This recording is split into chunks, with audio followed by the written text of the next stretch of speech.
ver, Roberto dijo, hija del diablo, ya va a necesitar de Dios.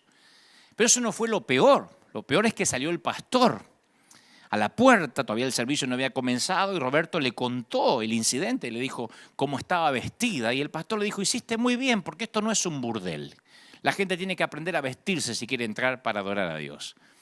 Y en ese momento algo sucedió dentro de mi corazón. Ante Dios, yo hice varias promesas que me propuse cumplir durante el resto de mi vida. Primero me comprometí a resistirme a juzgar a alguien que no conoce al Señor. Yo me comprometí, me voy a resistir a juzgar a alguien sea como sea. Prometí jamás, segundo, expulsar a nadie de la iglesia si eso respecta a mí, ya sea que sea un portero, un ujier o en este caso el pastor, por su aspecto físico o por su vestimenta. Pero fundamentalmente le prometí a Dios no convertirme en alguien como Roberto o lo que es peor, como el pastor de Roberto y en ese entonces el mío. Aunque suene raro, lo que sentía era algo así como el dolor y la pena de Dios. Porque era un dolor más grande de lo que cabía en mí. Le pedí a Dios que usara esta experiencia para que mi corazón siempre sintiera compasión por quienes no conocen a Cristo, por la gente rota, que le da título a este mensaje. Y eso lo saben los servidores de River. Los servidores de esta iglesia saben que soy, por lo general, alguien amable, cordial, pero si algún día quieren verme enojado o sacado de las casillas, tengo que presenciar que maltratan a alguien en la puerta por su vestimenta, por su manera de ser, porque no coincide su peinado con lo que sería una iglesia, porque la Biblia narra en más de una ocasión que el Señor justamente se codeaba, hablaba con todo ese tipo de gente rota. Eso es la iglesia. La Biblia de hecho narra que había dos personas muy diferentes en la misma fiesta. La historia es súper predicada en todas partes del mundo. Dos personas totalmente, diametralmente opuestas en la misma fiesta, en la misma celebración. A él quieren seguirlo, a ella la degradan. Él es el líder de la iglesia, ella es una mujer de la calle. Él se gana la vida promoviendo valores morales, ella se gana la vida rompiéndolos. Cualquier ciudadano elegiría a Simón el fariseo porque tiene clase, porque tiene teología. Pero Jesús va a elegir a la mujer. Simón va a pensar, ¿quién dejó entrar a esta mujerzuela a este lugar? De la misma manera que Roberto miró con desdén a aquella dama que yo no sé si tuvo otra oportunidad de acercarse a una iglesia cristiana. Yo no creo que si estoy necesitado de Dios, al llegar a una iglesia me dicen que mi vestimenta no le va a agradar a Dios o que va a tentar al sexo opuesto, yo tendría muchas dudas en volver o en regresar. Y la palabra dice que Simón piensa algo similar. No sabe si echarla a ella o al sirviente que la dejó entrar. Y en Lucas 7:36 está el episodio donde dice, un fariseo invitó a Jesús a comer con él. Jesús entró en la casa y se sentó a la mesa. Entonces, una mujer pecadora que vivía en la ciudad, al enterarse que Jesús estaba comiendo en casa del fariseo, se presentó con un frasco de perfume. Y colocándose detrás de él, se puso a llorar a sus pies y comenzó, con las lágrimas obviamente, a bañarlos con sus lágrimas. Lo secaba con sus cabellos, lo cubría de besos y los ungía con perfume. A mí me parece algo extraordinario. Al ver esto, el fariseo, que no le pareció nada extraordinario, sino algo ridículo, el fariseo que lo había invitado pensó, si este hombre fuera profeta, sabría quién es la mujer que lo toca y lo que ella es, o lo que representa, que es una pecadora. Pero Jesús le dijo, Simón, tengo algo que decirte. Sí, maestro, dice Simón. Mira, un prestamista tenía dos deudores. Uno le debía 500 denarios, el otro le debía 50. Como no tenían con qué pagar, a ambos le perdonó la deuda. ¿Cuál de los dos lo amará más? ¿Cuál estará más agradecido? Y Simón contestó, bueno, pienso que aquel al cual se le perdonó más. Jesús le dijo, juzgaste bien. Y volviéndose hacia la mujer, dijo a Simón, ¿ves esta mujer? Yo entré a tu casa y tú no derramaste agua sobre mis pies. No, ni siquiera me lavaste los pies, que era la costumbre en Medio Oriente. En cambio, ella los bañó con sus lágrimas y los secó con sus cabellos. Tú no me besaste. Ella, en cambio, desde que entré, no cesó de besar mis pies, no mis mejillas, mis pies. Tú no ungiste mi cabeza. Ella derramó perfume sobre mis pies. Por eso te digo que sus numerosos pecados le han sido perdonados porque ha demostrado mucho amor. Aquel que se le perdona poco, demuestra poco amor. Ella hizo todo lo que Simón no hizo. No le abrió la puerta, no le colgó el abrigo, no le estrechó la mano. Ella no tiene agua, pero se las arregla porque tiene lágrimas de tan rota que está. Tiene muchas lágrimas que alcanzan para lavar los pies. Hay que llorar mucho para lavar los pies de alguien, ¿no? Y vacía perfume también en sus pies, aún polvorientos. El amor de Simón es medido, es tacaño. El de ella es extravagante, arriesgado. Ahora, ¿cómo se explica la diferencia entre los dos? ¿Práctica? ¿Educación? ¿Dinero? Simón la ventaja en las tres. Hay solo un área en la que la mujer le hace morder el polvo a Simón.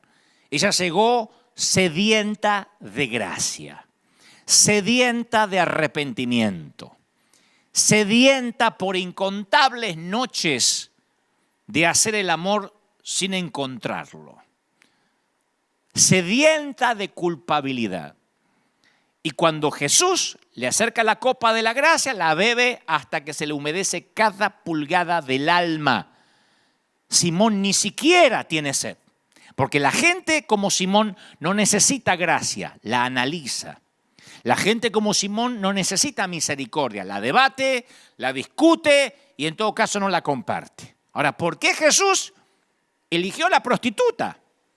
Lo dice claramente, mas aquel al que se le perdona poco, poco ama. Aquel al que se le perdona mucho, mucho ama. En otras palabras, no podemos dar lo que no hemos recibido. Muchos quieren amar a la fuerza, apretar la mandíbula y decir, ay, no lo soporto, no la soporto, pero vean, voy a amar a mi suegra. No lo soporto, pero voy a besar al vecino. No lo aguanto, pero lo voy a abrazar igual. Pero el secreto para amar no es ese. El secreto para amar es recibir amor. Nosotros le amamos a Él porque Él nos amó primero, dice 1 de Juan 4:19. Entonces, ¿quieres aprender a perdonar? Bueno, piensa en las veces que recibiste perdón. Perdónense mutuamente, así como Dios los perdonó a ustedes en Cristo, dice Efesios 4:32. Pablo le escribe a la iglesia de Éfeso y dice, ese es el secreto para aprender a perdonar. Saber que uno es perdonado. Isaías 61:10 dice, en gran manera me gozaré en Jehová. Mi alma se alegrará en mi Dios porque me vistió con vestiduras de salvación. Me rodeó de manto de justicia. Me fascina eso. Como a novio me atavió. Como a novia adornada con joyas. Isaías declara lo que el Señor hace cuando ama, viste, redime. ¿Conoces a alguien que necesita un manto de amor? ¿Alguien que necesita ser cubierto con misericordia? Digo, ¿alguna vez oíste a buitres o a chacales humanos destrozar el testimonio hablando mal de un siervo de Dios? Yo muchas veces. La pregunta es, ¿te quedaste callado cuando no tenías nada bueno para decir porque querías protegerlo con un manto de amor? Dijiste, bueno, si no tengo nada bueno para decir, me quedo callado. O dijiste, uy, sí, yo vi un videíto, te lo comparto. O donde el fulano dice una herejía y empezaste a divulgar la equivocación ajena. No digo que pase, pero yo sé que esto no pasa con la gente que mira este servicio, pero en algunas partes, gente que no mira este servicio, yo sé que hace eso. ¿No sería maravilloso que apenas acusan a un hombre de Dios, a una mujer de Dios, a un ministro, saliera toda la iglesia o las organizaciones que dicen nuclearnos a decir, te metes con uno de nosotros y te metes con todos? ¿No sería espectacular? ¿No sería buenísimo que esas entidades que nuclean las iglesias y que a veces se jactan de decir nosotros tenemos no sé cuántas iglesias bajo nuestra cobertura, dijeran tocas a uno y tocas a todos? ¿Se imaginan una unidad así? Esa unidad no se muestra en desayunos de pastores, ¿eh? Esa unidad no se muestra en una reunión eventual de tanto en tanto en un estadio, en un lugar. No, esa unidad se muestra al cubrir y al levantar nuestros caídos. Sería fabuloso que si así como muchas veces se sacan comunicados para despegarse del leproso o del que dijo una frase poco feliz o para despegarse del que metió la pata, sacaran comunicados para decir es nuestro herido. Cuidado, porque somos familia y somos muchos. Aún la mafia se defienden entre sí. Aún los carteles de la droga, los que manejan los carteles, se defienden entre sí porque a su manera tienen códigos. Y no estoy haciendo apología de los carteles. No estoy haciendo apología de la delincuencia. Lo que digo es que yo veo como muchas veces organizaciones hasta políticas tienen sus códigos. Sería extraordinario que cubriéramos con amor, que ante la duda cubriéramos con amor. El querido Juan Carlos Ortiz siempre me dice, mira querido, cuando llegue al cielo, yo prefiero haberme equivocado por dar gracia y por amar que haberme equivocado por hacer justicia y odiar. O sea que si me voy a equivocar, prefiero equivocar amando.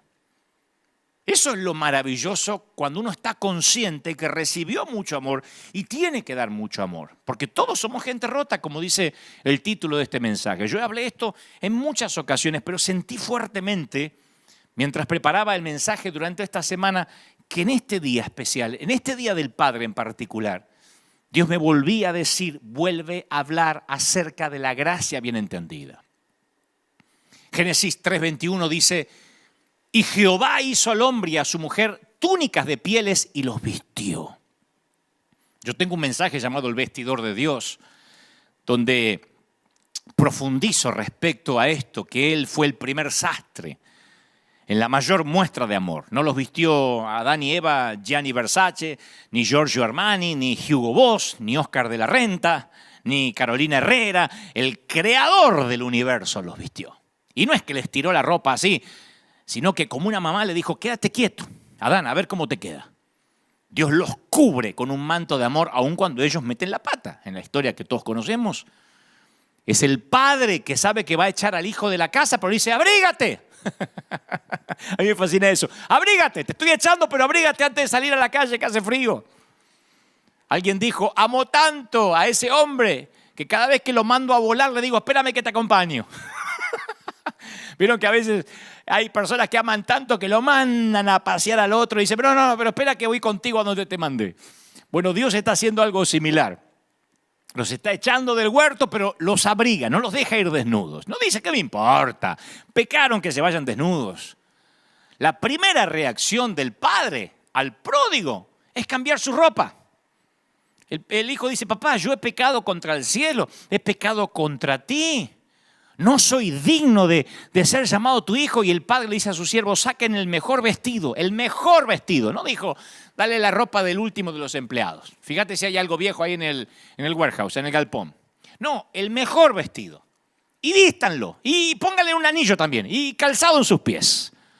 A mí me fascina eso de tapar, de cubrir, de proteger.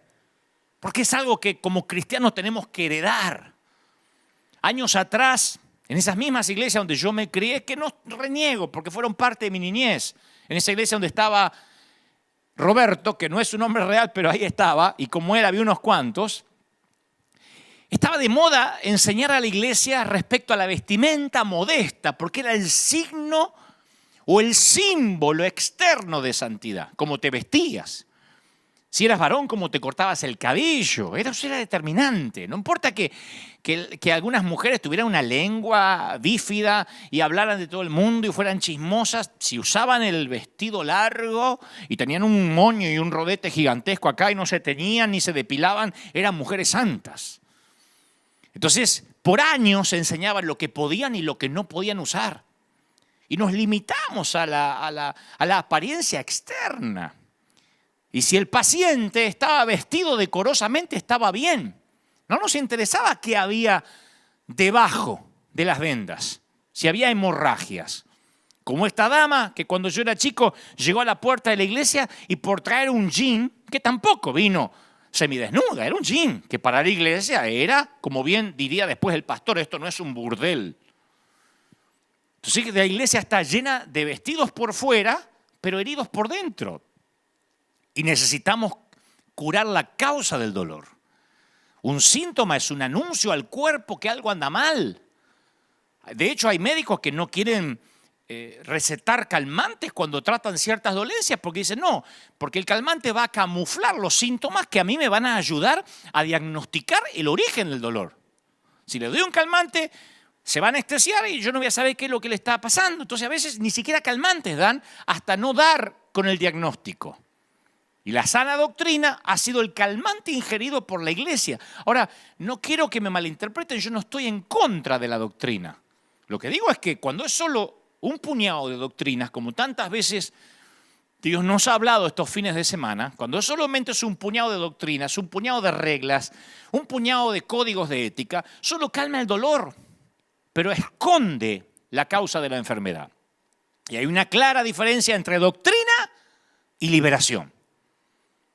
La iglesia que se empeña en esconder los problemas, disminuyendo los síntomas, no va al hueso, al dolor. La iglesia está, a veces, cuando digo la iglesia somos nosotros, es una autocrítica. A veces estamos demasiado avergonzados con los síntomas como para tratar el problema en sí mismo. Tratamos de legislar moralidad a través del legalismo. Y si bien dice Isaías 64:6, todos nosotros somos suciedad, todas nuestras justicias son también como trapos de inmundicia. O sea que la doctrina, el esfuerzo que hagamos es un trapo sucio. Cualquier intento de agradar a Dios es un trapo mugriento. Ahora, no estoy diciendo, vístete como quiere, vive como quiere. Lo que te digo es, ¿de qué sirve cambiar el exterior cuando adentro estamos pútridos? ¿De qué sirve cambiarnos la ropa cuando no nos damos un buen baño y nos higienizamos como debemos? O no nos higienizamos como debemos. Lo que pasa es que la mayoría de nosotros, y me incluyo, nos sentimos cómodos con los pecados ajenos.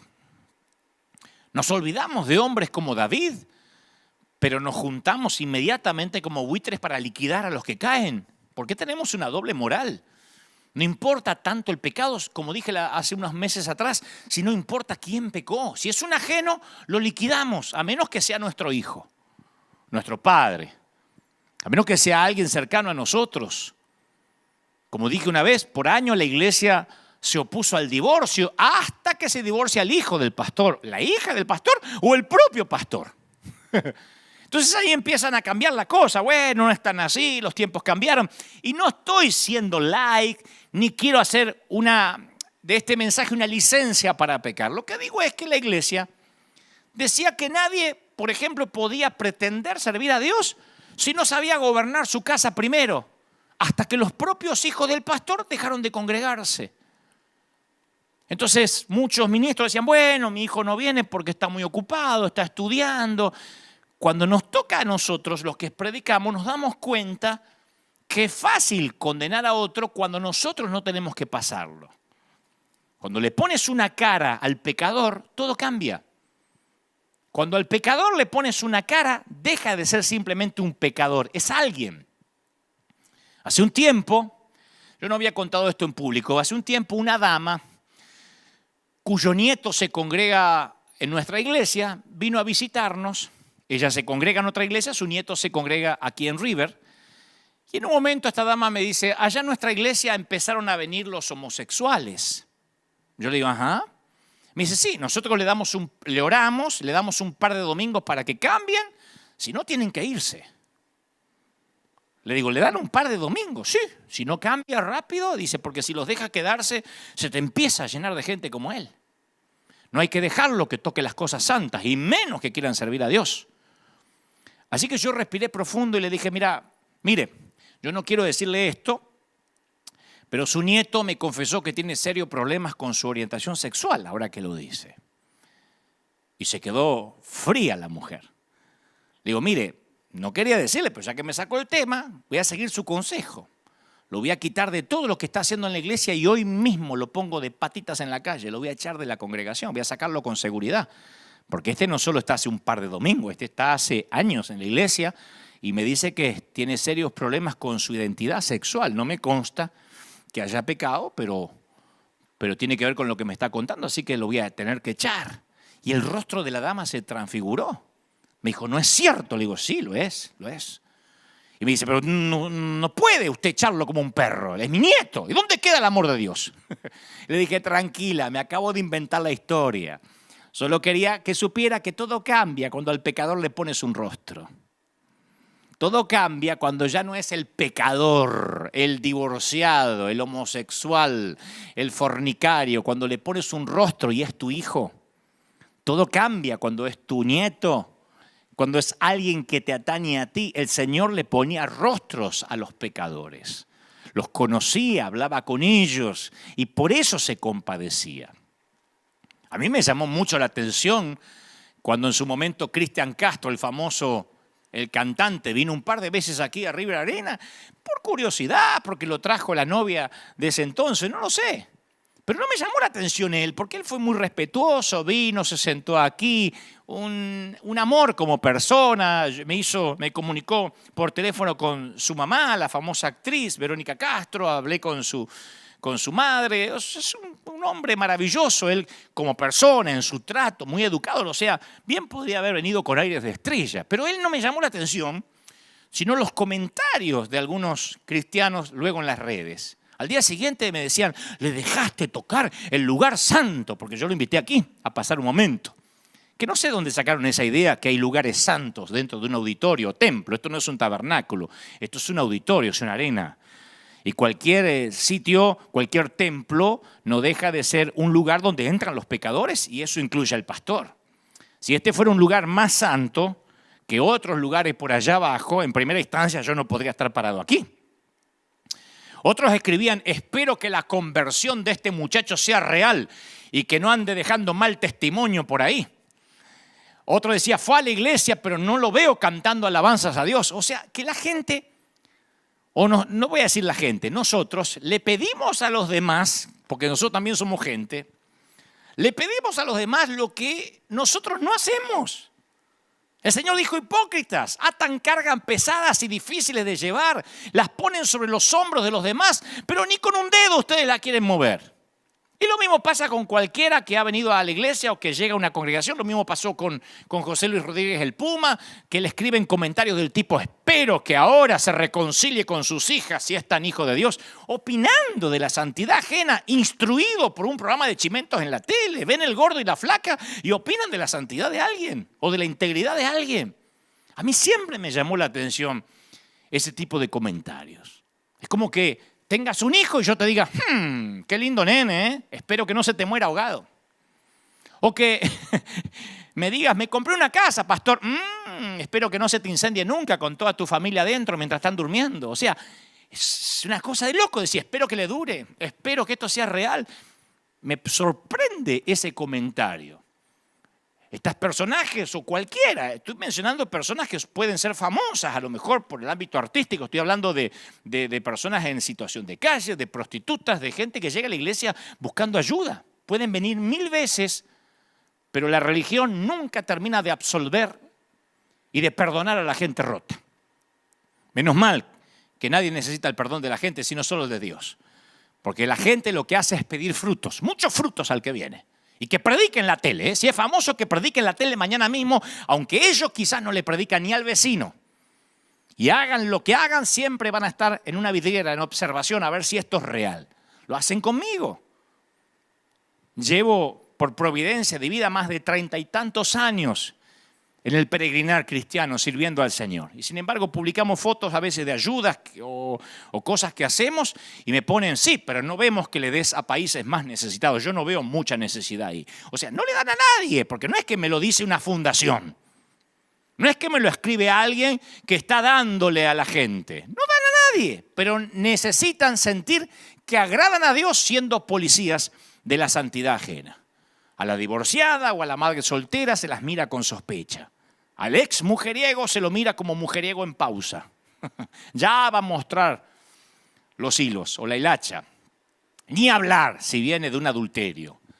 La iglesia siempre se ha caracterizado por dejar afuera a la gente rota.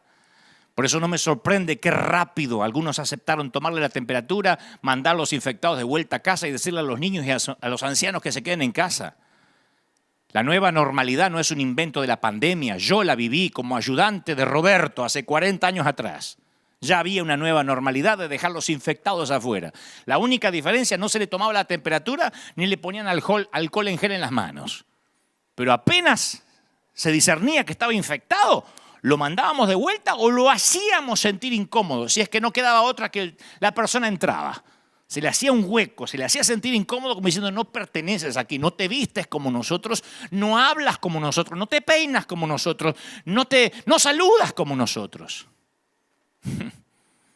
Y la gente rota de pronto llega al hospital y encuentra que el hospital ya no es un hospital, que el hospital es un museo. Por eso pienso que esta pandemia nos va a hacer reflexionar a muchos. Nos hace pensar el propósito, la legitimidad de la iglesia. Hace muchos años, mis padres, muchos años, mucho más chiquito que 14, yo tendría unos 5 años, porque cuando cumplí 7 fue que ellos conocieron al Señor. Así que presumo que en el año 1972 o 73 mis padres tuvieron una discusión.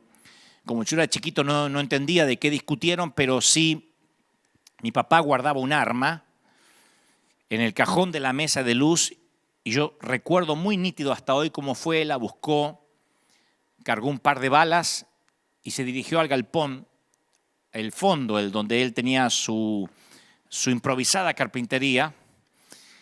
Y llorando decía, me voy a quitar la vida, y mi mamá corría detrás diciendo, no lo hagas. El cáncer de mi mamá había llegado para complicarlo todo, mi padre estaba siempre borracho. Pero ahora, después de muchos años, me doy cuenta que hay ciertos temores que fueron grabados en mi alma cuando yo era chiquito. Que las viejas heridas tienen una memoria muy buena, pero unas destrezas interpretativas abismalmente pobres. Si bien es cierto que el dolor mantiene los recuerdos frescos, también oculta la verdad y evita que entiendas lo que ocurrió en realidad. Los niños a veces parecen ver y escuchar todo, pero con frecuencia interpretan incorrectamente la información. Y yo interpreté incorrectamente lo que pasaba. Era algo sórdido. Realmente mi papá intentó quitarse la vida y no sé qué pasó allí en el galpón, en el fondo, porque mi mamá le quitó el arma y no ocurrió. Pero yo llegué a conclusiones equivocadas. Como muchos que ahora me están viendo en cualquier parte del mundo y que, por ejemplo, dice, es que el matrimonio de mis padres llegó a su fin porque yo tuve algo que ver ahí. Inevitablemente personalizamos lo que ocurrió. ¿Se habría quedado papá en casa si yo hubiese ordenado mi cuarto? Hay niños que piensan eso. ¿Será que mamá nos abandonó porque yo no la ayudaba a juntar los platos de la mesa? ¿Qué hubiera podido hacer? ¿Qué hice? Tiene que haber sido mi culpa. Y eso es lo que yo pensé cuando tenía 4 o 5 años. Porque mi padre, cuando iba para el fondo a quitarse la vida o a intentar quitarse la vida, me miró con odio y me dijo, es tu culpa, porque él estaba muy dolido por la enfermedad de mi madre. Cuando ella se embarazó, apareció el cáncer. Entonces tuvo que decidir si darme a luz o tratar de producir un aborto para preservar su cuerpo, y ella decidió que me tendría igual. De alguna forma yo no sabía todavía esa historia, pero sí mi padre me vio con odio o con resentimiento en ese momento. Estaba completamente borracho, no conocía al Señor. Yo amaba a mi padre y en mi mente de chiquito él no podía estar equivocado. Si él me miraba con odio es porque algo terrible había en mí. Y yo decidí que nunca más iba a permitir que alguien se acercara a mí lo suficiente como para ver lo que mi papá había visto en mí. No sé qué vio malo, pero yo dije, nadie se va a acercar mucho a mí. Nadie se dará cuenta que algo está mal conmigo. Esa mortal estrategia también afectó mi relación con Dios. Porque yo decidí ser el perfecto hombre cristiano para que así Dios nunca viera en mí nada que hiciera que dejara de amarme. Yo no hubiese podido soportar una mirada de Dios como la mirada de mi papá en aquel entonces, que insisto, estaba borracho, yo era un chiquitito, interpreté mal, después él se entregó al Señor, todo cambió. Pero esos momentos, esas situaciones marcan. Y esos momentos se transforman en una senda que muchos siguen recorriendo hoy en día. Yo escucho a mucha gente que lucha con una imagen distorsionada de sí mismos, usualmente por sucesos que ocurrieron en el pasado. No, es que mi mamá me dijo que yo era tóxica y ella tenía razón, porque yo daño todo lo que toco. Soy una mujer dañada. Y a quien toco, yo me relaciono de manera enferma con esa persona, de manera obsesiva, y tengo relaciones disfuncionales y todo lo que toco lo arruino. Por eso es que me intento alejar, dicen algunas damas, arrastrando quién sabe qué del pasado. Otras dicen, mi esposo es un abusador, pero bueno, yo me lo merezco, yo me merezco ese tipo de hombre. O mi esposa me maltrata, pero yo me merezco ese tipo de mujeres. Otras mujeres dicen, cuando me miro en el espejo, todo lo que veo es una mujer gorda, llena de estrías, de arrugas, que no merece que la quieran. Me voy a quedar soltera para siempre. ¿A quién le va a gustar compartir la vida conmigo? No puedo tener hijos, dicen otros. Creo que Dios me está castigando por cosas que hice en el pasado. Y el tema siempre es el mismo. ¿Qué hay de malo conmigo? Las viejas heridas realmente tienen buena memoria. Y a mí me rompe el corazón darme cuenta que aunque Cristo murió para darnos libertad, algunos seguidores de Cristo parecen ser cautivos de esa falsedad, de esa mentira. Y van rotos por la vida. Y entonces un día corren a la iglesia pensando en que tal vez encuentren la sanidad en una congregación, en un lugar donde se predica a Cristo, y se encuentran con que le hacen notar que está roto. Y que por estar roto no va a ser amado y no va a ser aceptado y que tendrá que cambiar primero y arreglarse por su cuenta antes de entrar a este museo de santos. Qué diferente es como el Señor veía a los pecadores. Génesis capítulo 3, versículo 8 narra que con el viento de la tarde el hombre y su esposa oyeron que Dios iba y venía por el jardín, así que corrieron a esconderse entre los árboles. Ellos ya habían pecado, habían comido del árbol que no tenían que comer. Nunca habían escuchado la palabra esconderse. Esa palabra no formaba parte de su vocabulario. Y en ese momento se percataron de su desnudez, se sintieron profundamente avergonzados. Y ahí descubrieron una nueva emoción. La vergüenza nunca le había afectado hasta ahora. La diferencia entre la culpa y la vergüenza es clara. Nos sentimos culpables por lo que hacemos, pero nos sentimos avergonzados por lo que somos. Quiero que lo pienses de esta manera. Si hiciste algo malo, bueno, tratas de arreglarlo. ¿Qué sé yo? Pides perdón, tratas de restituir. Pero si en lo profundo de tu alma crees que eres algo malo, como yo pensé durante mucho tiempo que algo mal estaba conmigo, ¿qué vas a hacer con eso? ¿Conoces esa sensación de tener vergüenza de acercarte a Dios? Yo la conocí casi toda la primera parte de mi juventud. Yo pensaba siempre que Dios me miraba con odio, que algo mal había en mí. Y ahora Adán y Eva tienen ese instinto que a mí me parece familiar, porque ellos no corrieron hacia Dios o se tiraron a sus pies y le explicaron lo que había ocurrido. En lugar de eso se escondieron. Y ese es el triste y horrible legado edénico del quebranto. Esa fue precisamente la intención de la serpiente. Romper la relación especial, la camaradería que existía entre Dios y su creación y sus hijos.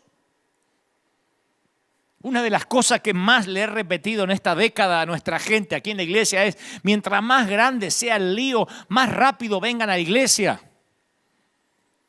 Una vez, hace relativamente poco, fui a una boda y me encontré con un muchacho que se congregaba aquí, que tuvo un serio problema matrimonial, se divorció y un día desapareció. Y ahí estaba en la boda, porque resulta que vino para estar con quien se casaba. Y cuando me vio, se quedó petrificado. Me acerqué y le digo: te pido un favor, no dejes de venir. No importa lo que hayas hecho. Pero yo estoy al timón de un hospital de gente rota. Lo que menos quiero es tener gente sana.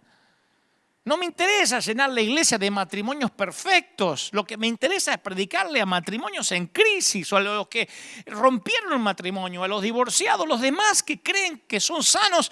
No me interesa. El Señor dijo, yo no vine para los sanos. Vine para los enfermos. Por eso a mí no me cuaja esta nueva normalidad de los gobiernos de decirle a la iglesia quién entra y quién no entra a la iglesia. Porque ojalá dijeran que entren los enfermos y que los sanos se queden afuera. A eso yo lo hubiese aceptado. De verdad. Si hubiesen dicho los que están sanos que se queden afuera y los enfermos bajo su responsabilidad que entren todos, eso hubiese querido que ocurra. Aunque después alguno va a poner, y si eres tan valiente, ¿por qué no vas a un hospital? Claro que fuimos a orar por gente enferma con el COVID-19 y no nos pasó nada. Porque mayor es el que está en nosotros. Mayor es nuestro llamamiento. Y si tengo que perecer, que perezca, dijo Esther cuando fue a ver al rey. Si se trata de un llamado que es más importante que la vida, lo diré tantas veces hasta que quede claro.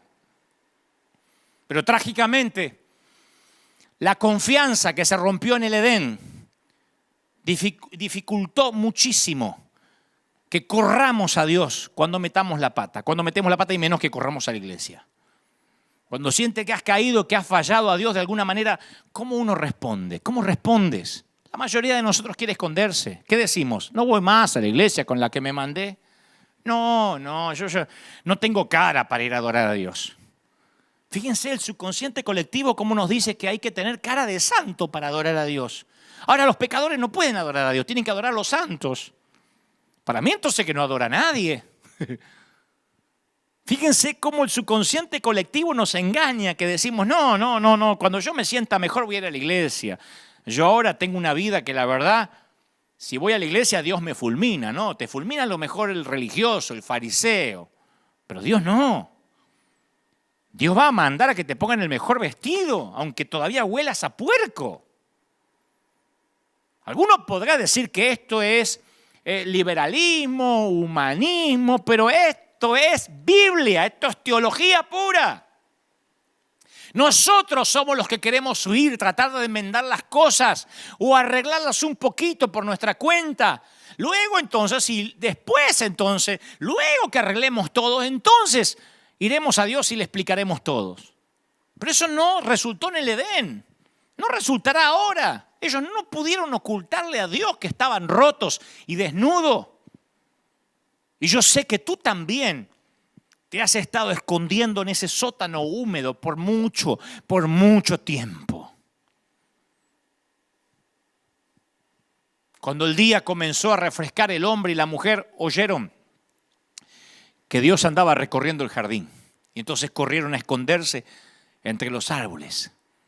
Adán y Eva no sabían cómo enfrentar su fracaso. Y nosotros tampoco. No nos escondemos ya tras los árboles, pero tenemos formas más sofisticadas de lidiar con la culpa. Algunos anestesiamos la culpa. Con una botella de tequila, con una obra de pornografía en internet. Y la culpa desaparece mientras que dura el happy hour, pero después aparece cuando regresamos a casa. Otros niegan la culpa. Pretenden que nunca tropezaron, ingenian un plan para encubrir la mala decisión, una mentira lleva a la otra, ajustan la segunda historia para que se ajuste con la primera historia y piensan, ¿cómo puedo seguir manteniendo esta farsa? Tercero, son los que minimizan la culpa. Bueno, no nos equivocamos, nos extraviamos un poco, nos dejamos llevar por un momento, nos desviamos un poquito. Cuarto, enterramos la culpa. La escondemos detrás de un montón de trabajo, de un calendario de actividades y mientras más ocupados estamos, menos tiempo nos queda para pasarlo con las personas que odiamos, o sea, nosotros mismos. Hay que llegar bien cansado a la cama para no mirarnos al espejo. Otros castigan la culpa. Conozco mucha gente que se lastima, se azota a sí misma, no usa látigos, entonces usa reglas. Largas reglas de cosas por hacer, ritos que acatar, penitencias dolorosas disfrazadas de sana doctrina. Ora más, estudia más, ofrenda más. Estuve 40 días ayunando. creyendo que eso va a agradar a Dios, pero no es el ayuno prolongado lo que agrada a Dios si el corazón no es correcto. Otros evitan mencionar la culpa, no la sacan a colación, no le digas a la familia, mucho menos que se entere el pastor. Mantén todo muy superficial, cruza los dedos para que el monstruo de la laguna de la culpa se mantenga en lo profundo. ¿Cómo estás? ¿Bien? ¿Cómo estás? Hay gente que se pone la risa de Joker y así va por la vida. Otros desvían la culpa. Atacan a sus hijos, tienen explosiones de carácter, se desquitan con el cónyuge, le gritan a los empleados o al otro conductor. Otros neutralizan la culpa, deciden que nunca van a cometer un error, nunca más. Crean la foto de la familia perfecta y son cristianos perfectos, sacan muchas selfies y viven para las redes. Se mantienen al control porque todos los días suben fotos amorosos en las redes, parecen los Ingalls. Y compensan su error no tolerando los deslices ni las metidas de pata ajenas. Son los que dicen, yo cuido el testimonio. O sea, ellos creen que el testimonio es lo que se ve, no lo que son. Capaz que son parejas que se llevan como perro y gato, pero se sacan una foto para dar un testimonio que no existe, que es un falso testimonio. Como verán, los arbustos varían, pero siempre están allí los árboles donde la gente se esconde para que la iglesia no se entere que están rotos. Miren qué locura. Es como entrar a un hospital y decir que no se enteren que estoy enfermo, que no se enteren que estoy enfermo. ¿Y para qué vas al hospital? Adán y Eva se escondieron detrás de las hojas de higuera, de arbustos, de mentiras. Y no ha cambiado mucho. Nunca, escucha esto, nunca has sido ni más ni menos salvo que el momento que fuiste salvo por primera vez. Aunque esto cause urticaria en la teología de alguien. Puedes creerlo o no, sé lo que te digo por experiencia con el Señor. Ninguna mala acción descuenta tu salvación. Ninguna buena acción la enriquece. Tu salvación no tiene que ver contigo, sino con la cruz. No te ahogues en la cloaca de tu propia condenación. Amamos nuestros escondites para que no sepan cómo somos. Algunos se esconden en la comida, porque es lo único que pueden tener algún tipo de control. Otros se esconden en las cosas. Un par de zapatos más, un bolso más, un vestido de diseño más. Y me voy a sentir mejor. Pero nunca nos sentimos satisfechos. Siempre vamos a necesitar una cosa más. Otros se esconden en las relaciones.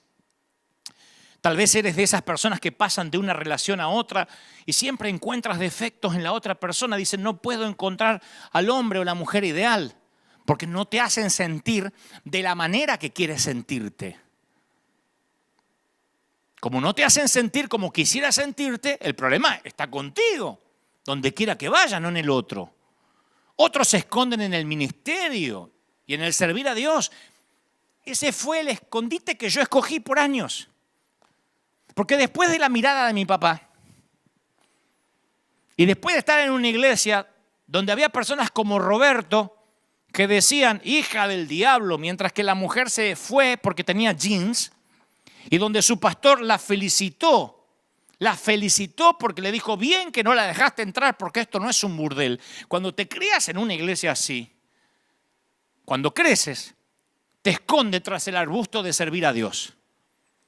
Y por años, aun cuando yo inicié, aun cuando empecé a predicar por providencia divina en estadios, yo estaba ahí para todo el mundo, pero nadie podía ver mi yo real. Yo no era como ahora, yo no predicaba lo que ahora. Si algunos dicen cambiaste, sí, yo no era auténtico. Yo sentía que si te ayudaba, si oraba por ti y compartía el amor de Dios contigo, entonces me iba a sentir bien. Y nunca te iba a permitir que te acerques demasiado en caso de que pudieras ver lo que en realidad mi padre había visto cuando yo tenía 5 años o 4 años. Hay un montón de gente que se esconde tras el ministerio y reemplaza el amar a Dios por el servir a Dios. Tal vez hayas escogido un lugar diferente, un sótano diferente. Quizás tus escondites son tan oscuros y tenebrosos que ni siquiera puedes identificarlos, pero sientes a través del Espíritu Santo que te estás escondiendo ahora mismo. Poco después que Adán pecó, Dios lo llamó y le preguntó, ¿dónde estás tú? Génesis 3:9. ¿Dónde estás tú? ¿Dónde estás? ¿Dónde te metiste? Y la Biblia no nos da la inflexión en la voz del Señor cuando llamó a Adán. Yo no creo que sonó algo como, ¿dónde demonios te metiste? No, yo pienso que sonó hasta triste. ¿Dónde estás, Adán? ¿Perdiste algún día un nene, aunque sea por unos pocos minutos en el shopping, en el mall, en una tienda? Yo estoy seguro que si preguntas dónde está tu hijo, hay angustia en tu voz. ¿Dónde estás? Yo creo que la pregunta de Dios estaba impregnada de gracia. El Señor no le preguntó, ¿por qué te estás escondiendo? En lugar de eso le preguntó, ¿dónde estás tú? ¿Puedes notar la diferencia? Si Dios hubiese preguntado, ¿por qué? ¿Por qué comiste? Habría empujado a Adán y Eva mucho más adentro del huerto y la vergüenza que ya sentían. Así que le preguntó, ¿dónde estás? Él tiende a que salgamos del escondite. ¿Cómo estés? ¿Cómo huelas? Ese es el corazón de Dios para cada uno de nosotros hoy en día. Y a mí me parece muy revelador que Adán contestó a la pregunta que Dios no le hizo. Él contestó como si Dios le hubiese preguntado por qué se había escondido. Le dijo, ¿dónde estás? Y él respondió, oí tu voz en el huerto y tuve miedo porque estaba desnudo y me escondí. No le está diciendo dónde está, le está dando las razones por las cuales se escondió. La vergüenza y el quebranto puede tener una voz más convincente que la de Dios mismo. Yo sé que esto es cierto en mi propia vida. Muchas veces, con mucha frecuencia, Dios me pregunta, ¿dónde, Dante? ¿Dónde? Y yo le respondo, ¿por qué? Tenemos que entrenar nuestros corazones para que escuchen el amor de Dios por encima de la vergüenza. Hay un montón de gente viéndome en sus hogares ahora, en distintas partes del mundo, que tienen que oír a Dios diciendo, te amo, así como estás. Luego vas a cambiar y por amor, no por doctrina. Adán y Eva no pudieron disimular su vano intento de esconderse. El quebranto era evidente en su rostro. Yo he estado en un montón de congresos, esos apostólicos, proféticos, pero yo fui a muchos a predicar durante muchos años. Acuérdense que por providencia divina yo empecé a predicar a los 19 años. Así que llevo años en los negocios del reino, en los benditos negocios del reino. Así que yo he conocido a muchos predicadores, algunos que parecía que aparentaban todo el tiempo. Conocí muchos de esos oradores que todo el tiempo hablan en pose, o sea, termina el servicio, nos vamos todos a almorzar y dice, aleluya, gloria al Señor, ¿qué hay para comer? Taco, gloria, aleluya. O sea, nunca le dejan de bajar mail del cielo mientras están comiendo carne. Yo digo, ¿cómo hace? Yo los vi, algunos se relajaban, pero otros, aleluya, hasta la forma de caminar. Yo digo, ¿cómo irán a orinar si también mientras que orinan seguirán recibiendo revelaciones? Parece que tienen el WhatsApp de Dios. Pero muchos de ellos, al conocerlos más, al hacerme algunos amigos de ellos, me di cuenta que eran niños inseguros. Niños inseguros en cuerpos de adulto escondidos tras un traje caro de diseño de apóstol. Niños inseguros escondidos tras un traje. Preocupados, no todos, algunos de esos inseguros, preocupados si se los mencionaba o no, preocupados en mostrar que son tan públicos que necesitan seguridad privada porque alguien los quiere secuestrar, qué sé yo. Pero esas simples hojas de higuera no ocultan el dolor. Y menos sirven para ocultar el quebranto. Cuando nuestro Padre amoroso vio el patético intento de Adán y Eva por cubrirse, Él dijo, eso no va a ser suficiente. La Biblia dice que Jehová hizo al hombre y a su mujer túnicas de pieles y los vistió. Los vistió, no mandó que un ángel los vista. No dijo, a estos tipos no los quiero ni ver.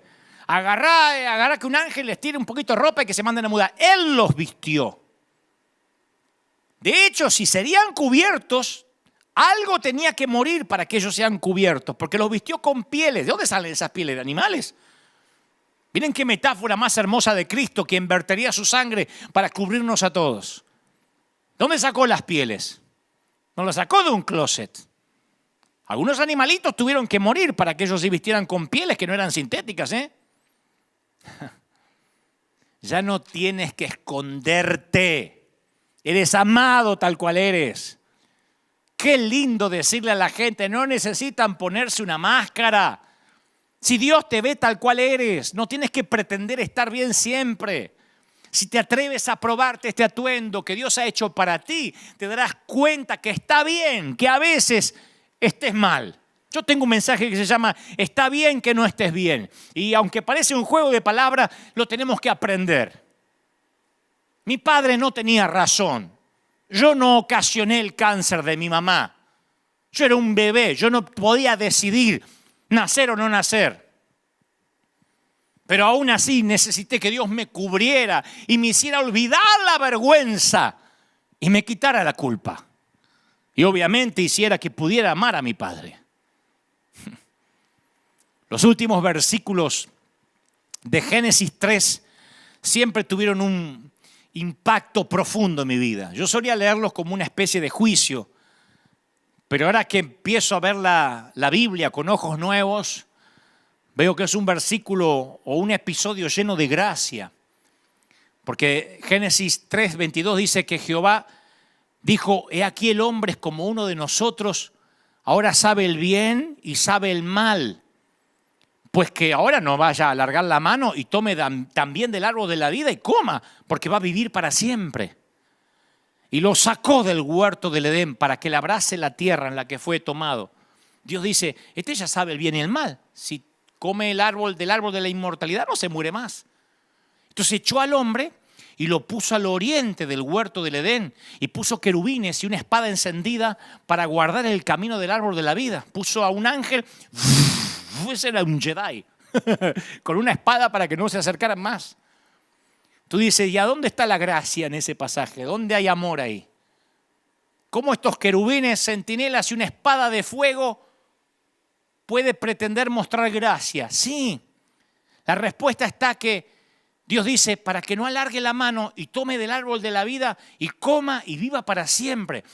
¿Te puedes imaginar qué habría pasado si Dios les hubiese permitido a Adán y Eva quedarse caídos en el jardín y comer del árbol de la vida? Habrían vivido para siempre rotos, eternamente miserables. Hubiesen vivido para siempre arruinados por la culpa, para siempre temerosos, para siempre vacíos, muy vacíos. Su vida eterna se hubiese convertido en un infierno eterno. Dios los amó tanto que no quería que vivieran eternamente llenos de pena, de vergüenza, de amargura, de remordimiento, porque a medida que pasaran los siglos y los milenios, se hubiesen seguido escondiendo de Dios. ¿Alguien sabe lo que estoy diciendo? ¿Alguien sabe a lo que estoy concluyendo? ¿Que la muerte física puede ser un regalo de gracia? Sí. Por eso no hay que tener miedo ni a la pandemia, ni a la enfermedad, porque hasta la muerte es un regalo de gracia. Si no mueres, ¿cómo vas a nacer otra vez? La gracia también es eso.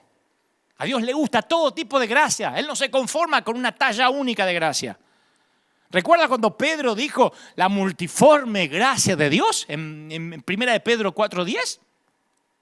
Otros traducen la frase, la gracia de Dios en todas sus maneras. El apóstol Juan dijo que Jesús vino a nosotros del Padre lleno de gracia y de verdad. Él no quiso decir que a veces Jesús tenía mucha gracia y poca verdad, y en otras ocasiones tenía toneladas de verdad y poca gracia. No, gracia y verdad equitativamente, por igual. ¡Aleluya! Alguien tiene que decir amén. Una vez escuché la frase que en el servicio del amor solo los soldados heridos pueden servir, la gente rota puede servir. ¡Qué declaración poderosa!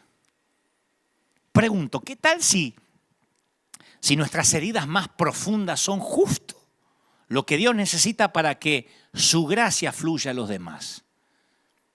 ¿Qué tal si Roberto, el que empezó el mensaje tarde no sabe qué Roberto estoy hablando, pero qué tal si Roberto nombre ficticio, por supuesto, para preservarle la identidad si aún vive, hubiese sido consciente de lo roto que él estaba.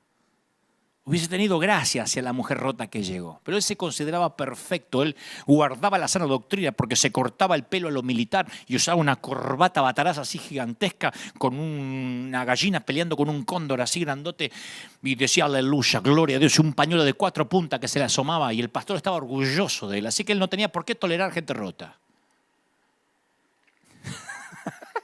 ¿Qué tal si en lugar de tratar de arreglarnos a nosotros mismos, nos presentamos rotos e imperfectos como somos para ser usados como Él quiera? ¿Ah? ¿Qué tal si el quebranto que le pedimos a Dios que repare, capaz que es un regalo de Dios? ¿Qué tal si esas heridas que le imploramos a Dios que sane, las cargas que le suplicamos que renueva, son justo lo que nos capacitan para servirle y para tener empatía? ¿No será que Dios quiere prestarle más atención a la mujer que derrama perfume que al mismo Simón? Yo sé que hay gente que dice, es que estoy demasiado roto para servir. ¿Cómo quiere que sirva? Hay una antigua fábula china que cuenta que una mujer tenía solo un hijo, un niñito. Y cuando su hijo murió a temprana edad, le agarró una tristeza profunda. Una tristeza se apoderó de ella que amenazaba con destruirla. Entonces un día visitó a un hombre sabio en busca de ayuda. Y el hombre dijo, sí, yo puedo ayudarte, mujer. Tengo una poción mágica que tiene el poder de aliviar tu tristeza. ¿Una poción mágica? Sí, te va a hacer olvidar la tristeza por la muerte de tu pequeño. Pero para hacer esa poción tienes que ir casa por casa en la aldea y conseguir un grano de arroz de una familia que nunca haya sentido el aguijón de la tristeza profunda. Si la familia a la que vas a visitar alguna vez las tragedias los golpeó, las tristezas llegó a sus hogares, no sirve el arroz que consigas. Tiene que ser un grano de arroz de una familia que nunca haya sufrido. Y esa comenzó desesperadamente a visitar una familia tras otra y descubrió que a aquella familia no se le había muerto un chiquito, pero sí el padre. Que aquella otra no se le había muerto el padre, pero estaban luchando contra un cáncer. Que aquellos no tenían para comer. En toda la aldea no encontró ni una sola familia que evitó la tristeza. Así que no pudo obtener su grano de arroz mágico. Pero a medida que sus vecinos le hablaban de corazón sobre sus angustias, sobre sus tragedias, sobre sus pérdidas, ella escuchaba. Y de algún modo ella empezó a ayudarles, a ministrarles. Y a medida que ayudaba y ministraba a otros a lidiar con la tristeza, su estado de ánimo comenzó a elevarse. Para cuando había recorrido toda la aldea, había dejado de tener lástima de sí misma, porque se había dado cuenta que todos estaban rotos en algún punto. ¿No será que eso nos falta a la iglesia? ¿No será que los templos se cerraron por un tiempo para aquellos que somos iglesia nos demos cuenta ahora que todo el mundo está roto? Que muchas veces dejamos afuera a quien no debimos haber dejado afuera.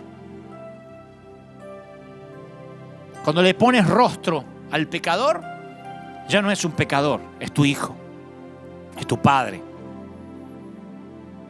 Me acuerdo que una vez vino a pedirme consejería a alguien que había metido la pata feo, ya por segunda o tercera vez, si no me equivoco. Y no me podía mirar a los ojos. Y no podía ni hablar, se ahogaba en llanto. Y le dije, mira, no tenés que contarme nada de tu vida, pero si me dejás te voy a contar un poco de la mía. Y le conté algunos momentos oscuros míos. Y le dije, ¿sabés qué descubrí? Que Dios vive muy cerca del suelo, pegadito a aquellos que estamos rotos. Y alzó la vista y me miró a la cara. No es coincidencia que Dios haya puesto nuestros conductos lacrimales en nuestros ojos, ¿eh? El dolor tiene que ser visto a veces. Y oré por él antes de que se vaya. El servir en medio de nuestro quebranto es un hermoso regalo de gracia. No todo el mundo lo entiende, pero cuando te encuentras roto en las manos del Maestro, nunca, jamás volverás a vivir la ilusión de que estás en tu propia fuerza o entero. Y en el servicio del amor, solo los soldados heridos podemos servir. Es fascinante cuando vas con miedo a hablar con tu líder y tu líder te dice, pará, mírame, yo también pasé por lo mismo o estoy pasando por lo mismo. Hace poco yo le comenté a un hombre de Dios alguna situación personal y cuando empecé a hablar pensé que él iba a querer chismear un poco más. ¿Y cómo? ¿Y esto? Contame. Me dijo, ey, pará. A mí me pasa igual. Le digo, ¿en serio? Sí. Así que nos abrazamos.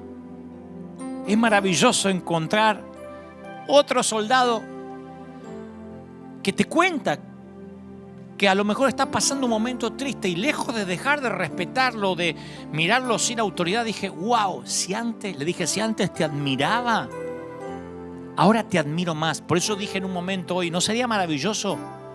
Lo voy a decir otra vez, que las organizaciones que nos nuclean, que las denominaciones que dicen representarnos, apenas la prensa como buitres se abalanzan contra un pastor, salten y digan, ojo que es nuestro herido, independientemente si metió la pata o no. Ojo que es nuestro, se meten con uno, se meten con todos. Acá la iglesia sabe que yo soy así. Se meten con uno, se meten conmigo. No, pero no sabes lo que hizo y es de River. Te metes con él, no toques a mis hijos. Te metes con uno y te metes con todos. Y te metes conmigo. Y te metes con el Dios al que sirvo. En cambio, los que se sienten enteros están siempre del otro lado de la doctrina. Los que somos llamados a servir, llevamos nuestras heridas bien. Las cicatrices tienen una belleza especial. El llamado nunca oculta las cicatrices. Los que miran siempre finito saben que yo tengo los dedos torcidos. Porque se me torcieron por alguna razón. Y yo siempre oculté durante muchos años la mano porque me avergonzaba. En las conferencias de prensa metía esta mano debajo. Pero me di cuenta que las cicatrices son las historias de tu vida. Tengo otra cicatriz inmensa aquí de cuando era chiquito y le fui a sacar la comida a un tremendo perro, un Doberman negro. Ese día aprendí que a los Doberman hay que dejarlos comer solos, principalmente si tienes 5 años. Quien no tiene heridas no ha peleado ninguna batalla. Yo suelo hasta desconfiar de la gente que no muestra heridas o que no tiene heridas. Porque las heridas de la vida son una placa de honor.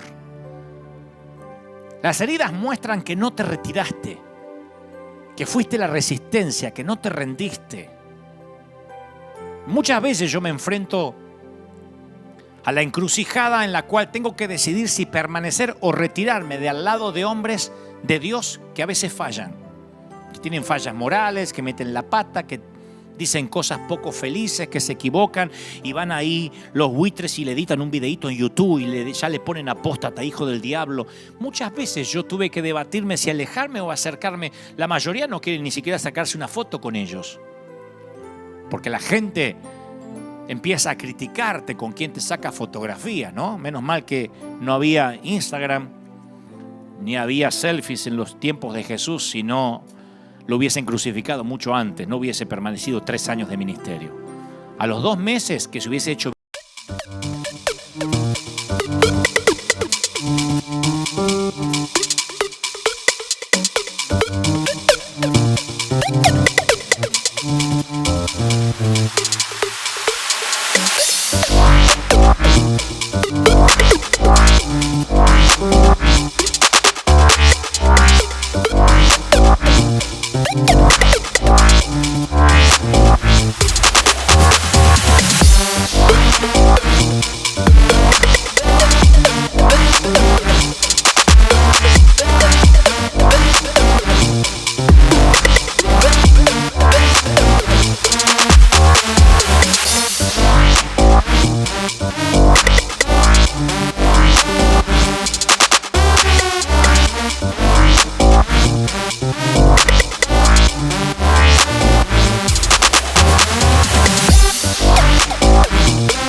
Cosmic hearts forever bound.